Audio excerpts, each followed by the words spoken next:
निराकारि ओंकारि मूलं तुरीयं गिरिज्ञानगोतीसमीशं गिरीशं करालं महाकालिकालं कृपालु गुणागारि संसार पारं नतोऽहं गुणागारि संसार पारम नतोऽहम। नमस्कार दोस्तों, स्वागत है आप सभी का हमारी यूट्यूब चैनल पावरफुल हिंदू धर्म में। आप सभी पर भगवान भोलेनाथ और माता पार्वती की कृपा सदा और सर्वदा बनी रहे। आज हम आप सभी को श्रावण मास में शिवरात्रि कब है, उसके शुभ मुहूर्त, पूजा विधि, महत्व, उपाय और कथा के बारे में आप सभी को बताएंगे। आइए जानते हैं कि सावन मास में शिवरात्रि कब पड़ रही है। सावन की शिवरात्रि 23 जुलाई 2025 को पड़ रही है। माना जाता है कि श्रावण मास की शिवरात्रि के दिन शिव जी की पूजा करने से हर मनोकामना पूरी होती है। आइए जानते हैं इस बार शिवरात्रि का पूजन, मुहूर्त और पूजा विधि के बारे में। हिंदू धर्म में मासिक शिवरात्रि को सबसे महत्वपूर्ण माना जाता है। वही सावन मास की शिवरात्रि भी खास होती है, जिसे श्रावण शिवरात्रि के नाम से भी जाना जाता है। हिंदू पंचांग के अनुसार शिवरात्रि सावन मास की कृष्ण पक्ष की चतुर्दशी तिथियों को मनाई जाएगी। शास्त्रों में यह ऐसा कहा गया है कि सावन की शिवरात्रि के दिन व्रत करने से भगवान शिव अपने भक्त का हर मुश्किल काम आसान कर देते हैं। इस बार सावन की शिवरात्रि 23 जुलाई 2025 बुधवार को मनाई जाएगी। आइए अब जानते हैं शिवरात्रि की तिथि के बारे में। हिंदू पंचांग के अनुसार सावन मास की शिवरात्रि कृष्ण पक्ष की चतुर्थी तिथि को मनाई जाएगी। सावन शिवरात्रि तिथि की शुरुआत 23 जुलाई को सुबह 4:39 पर शुरू होगी और इसका समापन 24 जुलाई को अर्धरात्रि में 2:24 पर होगा। अब आइए जानते हैं सावन शिवरात्रि के पूजन का शुभ मुहूर्त के बारे में। निश्चिता काल का समय है 24 जुलाई को रात 12:25 से लेकर 1:08 तक रहेगा। प्रथम पहर पूजन का समय 7:26 से लेकर रात 10:06 तक रहेगा। दूसरी पहर पूजन का समय है रात 10:06 से लेकर 24 जुलाई की रात 12:46 तक रहेगा। तीसरी पहर की पूजन का समय 24 जुलाई की रात 12:46 से लेकर सुबह 3:27 तक रहेगा। चौथे पहर की पूजन का समय 24 जुलाई को सुबह 3:27 से लेकर सुबह 6:07 तक रहेगा। अब आइए जानते हैं सावन शिवरात्रि के जल अभिषेक के बारे में। शिवरात्रि के दिन ब्रह्म मुहूर्त में जल अभिषेक करना बहुत ही शुभ माना जाता है। पहला मुहूर्त सुबह 4:15 से लेकर सुबह 4:56 तक रहेगा। जल अभिषेक का दूसरा मुहूर्त सुबह 8:32 से लेकर सुबह 10:02 तक रहेगा। अब आइए जानते हैं सावन शिवरात्रि की पूजा विधि के बारे में। सावन शिवरात्रि पर सूर्य उदय से पहले उठकर स्नान आदि करें और फिर सूर्यदेव को अर्घ्य दें। उसके बाद भगवान शिव के मंदिर में भोलेनाथ और उसके परिवार की पूजा आराधना करें। इसके बाद शिवलिंग का जल, दूध, घी, शहद, अन्य चीजों से रुद्राभिषेक करें। ऐसा करने से भगवान शिव प्रसन्न होते हैं। और फिर शिवलिंग पर बेलपत्र, धतूरा, श्रीफल चढ़ाएं और धूप, दीप, फल और फूल से पूजा करें। इस दौरान शिव पुराण, शिव स्तुति या शिव चालीसा का पाठ कर सकते हैं।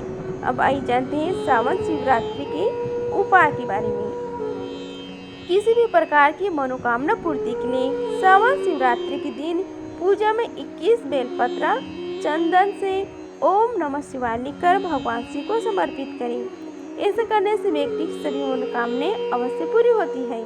जिन व्यक्तियों के जीवन में परेशानी और कष्ट है, उन्हें सावन शिवरात्रि के दिन बैल को हरा चारा खिलाना चाहिए। ऐसा करने से भगवान शिव का वाहन नंदी प्रसन्न होता है और व्यक्ति के जीवन में सुख समृद्धि आती है।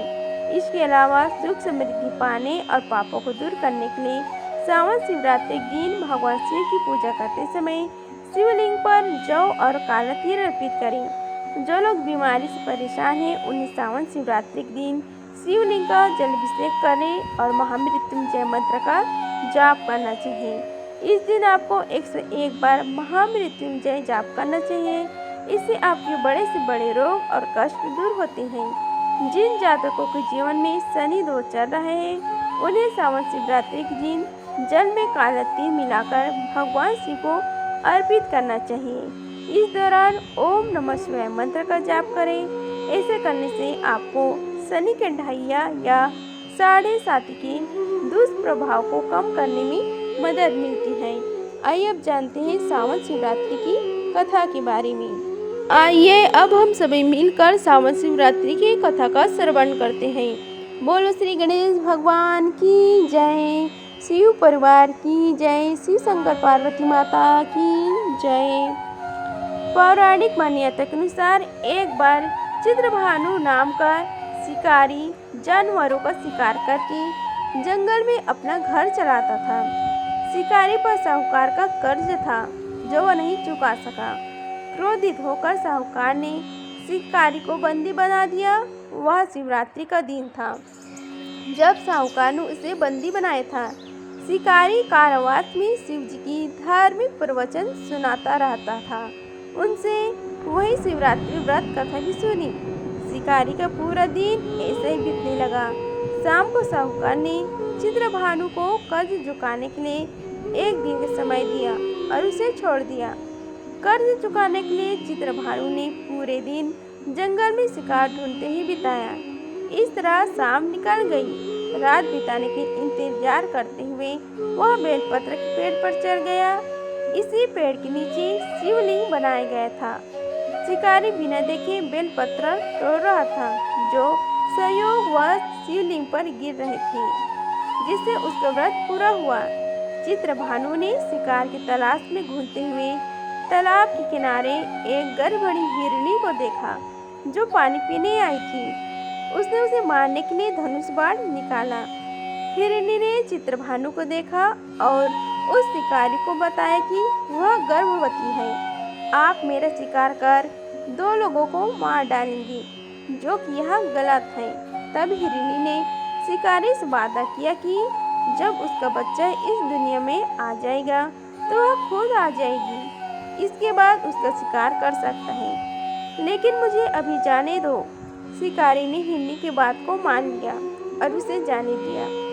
इसके बाद पेड़ पर चढ़ने के दौरान कुछ और बेलपत्र शिवलिंग पर गिर गए। ऐसे चित्रभानु ने अनजाने में शिव जी की पहली पहर की पूजा की। कुछ देर बाद शिकारी ने एक और हिरनी को देखा। शिकारी को उसे देखकर बहुत खुशी हुई और शिकार करने को तैयार हो गई। हिरनी ने कहा कि वह अपने प्रेमी को ढूंढ रही है। मैं एक उत्सुक हिरनी हूँ। मैं अपने पति से मिलते ही आ जाऊंगा। रात का अंतिम पहर बीत चुका था। इस बार भी चित्रभानु से बेलपत्र टूट गया और शिवलिंग पर गिर गए। इससे भी उसके पहर की पूजा हो गई। शिकारी ने पूरी रात इंतजार करने के बाद सुबह एक हिरनी को देखा। उसने ठान लिया कि वह उसका शिकार करेगा। शिकारी ने अपनी प्रत्यंचा चढ़ाई। तभी उस हिरनी ने कहा कि अगर वह 3 हिरणों और उनके बच्चों का शिकार कर चुका होता तो उसका भी शिकार कर लेता, ताकि उसके वियोग में दुखी नहीं होना पड़ रहा होता। लेकिन उसे भी छोड़ दो। अगर जीवन दान दिया है वह आ जाएगा जब वह उन सभी से मिल लेगा। शिकारी ने उस हिरण को रात भर की घटना बताई। तब उस हिरण ने कहा कि वह तीनों हिरणी उसकी पत्नी है। शिकारी को हिरण ने बताया कि जिस प्रकार तीनों हिरनियाँ यहाँ से गई है और अगर उनकी मृत्यु हो जाती है तो वह धर्म का पालन नहीं कर पाएगी।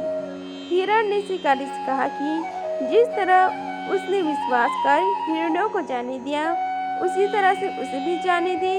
वह जल्दी ही पूरे परिवार के साथ शिकारी के सामने आ जाएगा। पूरी घटना के द्वारा शिकारी ने जाने अनजाने में ही सही व्रत, रात्रि जागरण और शिवलिंग पर बेलपत्र चढ़ाने से उसके हृदय को शांति मिली और उसने धनुष छोड़कर हिरण को छोड़ दिया। थोड़ी देर में एक मृग शिकारी सामने आ गया, लेकिन जंगली पशुओं का प्रेम देखकर शिकारी को बहुत ग्लानि हुई। उसने अपने कठोर हृदय को जीव हिंसा से हमेशा के लिए अलग कर दिया और मृग परिवार को छोड़ दिया। शिकारी के ऐसा करने पर भगवान शिव ने उससे प्रसन्न होकर उसे अपना दर्शन दिया, साथ ही उसे सुख समृद्धि का वरदान भी दिया और उसे गुह नाम दिया। इस प्रकार सावन शिवरात्रि के दिन भोलेनाथ की पूजा करके कथा का पाठ करने से, जागरण करने से और चारों पहर की उपासना करने से भगवान शिव प्रसन्न होते हैं और भक्त की हर मनोकामना पूरी कर देते हैं। इस प्रकार सावन शिवरात्रि की कथा समाप्त हुआ। बोलो शिव शंकर भगवान की जय। अगर आप सभी की यह वीडियो अच्छी लगी होगी तो वीडियो को लाइक कीजिए, चैनल को सब्सक्राइब कीजिए और कमेंट बॉक्स में हर हर महादेव लिखिए। धन्यवाद। मिलते हैं अगली वीडियो में, तब तक के लिए हर हर महादेव।